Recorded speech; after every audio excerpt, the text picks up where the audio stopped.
Welcome back to God is the Goal. I am Dr. Taft Quincey Heatley, and we are talking today about the 5 C's of leadership. Now, the last time I was with you, we talked about those 5 C's. Those things were culture, context, climate, character, and community. And today we want to talk about culture. Now, you may be saying, well, how does culture fit with the title being God is the Goal? Well, if the goal in life is God, that means that God has a purpose for us. In order to fulfill that purpose, we have to live that out, which means we need God. One of my purposes, of course, is to pastor church and to lead people. So in leadership, and in leading people, you have to understand culture. So let's jump in. Now, culture, as we defined it last time, we spoke about how an organization moves, how it thinks, how it lives, and how it breathes.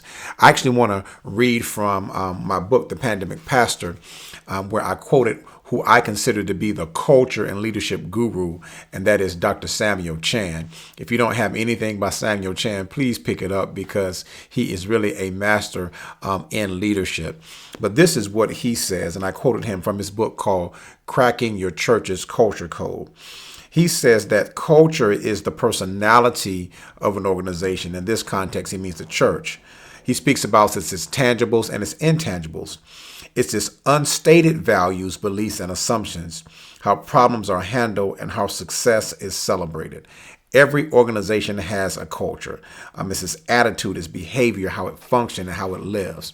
And if you're going to be an effective leader, whether you are establishing an organization, but especially if you're taking over an organization or leading in any capacity, you won't be able to be effective unless you understand its culture. When we talk about culture, we are saying, how does this organization move?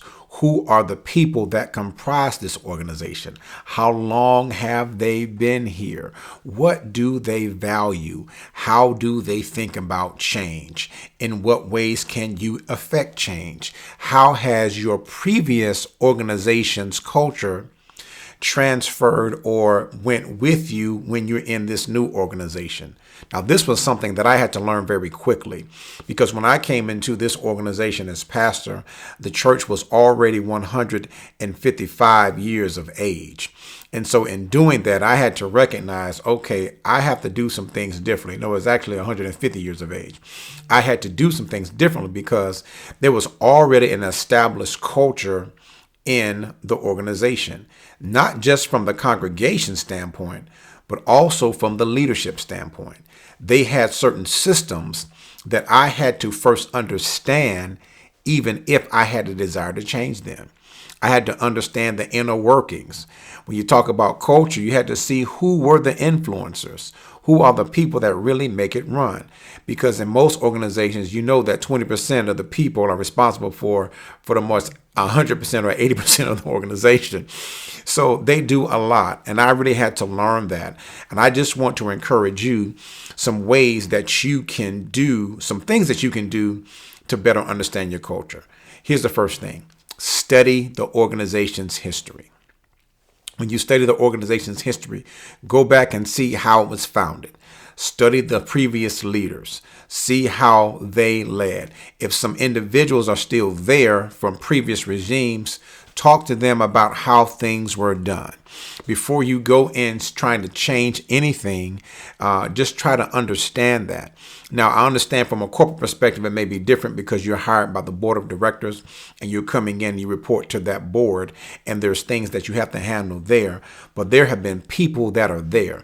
I like to talk to the people who have been there for a long time. So there may be someone who has worked there for ages. Speak to that individual or try to understand the cultures of the people that you're leading and what it was like for them as they were in previous organizations. Now, in my world, we call this exegesis. So the same way that we go to the biblical text to look at the original language, to study the context in which it was written in, to try to understand its meaning during that time, what previous events were happening, what worldly events were happening during that time that may shape and influence that. We call that the historical critical method, or the exegetical method of trying to understand the ancient text of Scripture. Well, I think that's appropriate in your leadership as well. You have to exegete your organization. That means you got to dig up some stuff. Why? Because as you do that, you understand the things that you can avoid. Sometimes coming into an organization and wanting to affect change too quickly can be detrimental to that organization. So you may want to understand what is happening. Take some time to assess the culture before you change it. Understand systems, and that will be helpful to see how you need to tweak or how you need to develop new systems, because we know that systems and structure really do help the organization move faster and grow stronger. How do you respond to complaints? What is your customer service culture like? Are you working with people who like people? Are you putting the people in the right places? All of that has to do with culture. Once you understand culture, what you will be able to do is establish an environment of trust, because at least people know that you are very specific, considerate, and you're adamant about trying to make sure that things run smoothly. And there are a number of cultures that can be present. You want to have what Samuel Chan calls an inspiring culture, where you feel that people get the best out of their work, and they really want to come to work to learn and to thrive. Definitely opposed to a toxic culture where there's always fighting, where everyone's trying to one up one another. It's just not a pleasant place to be. And as a leader, all of that's going to fall on you. Culture is everything. Culture is everything.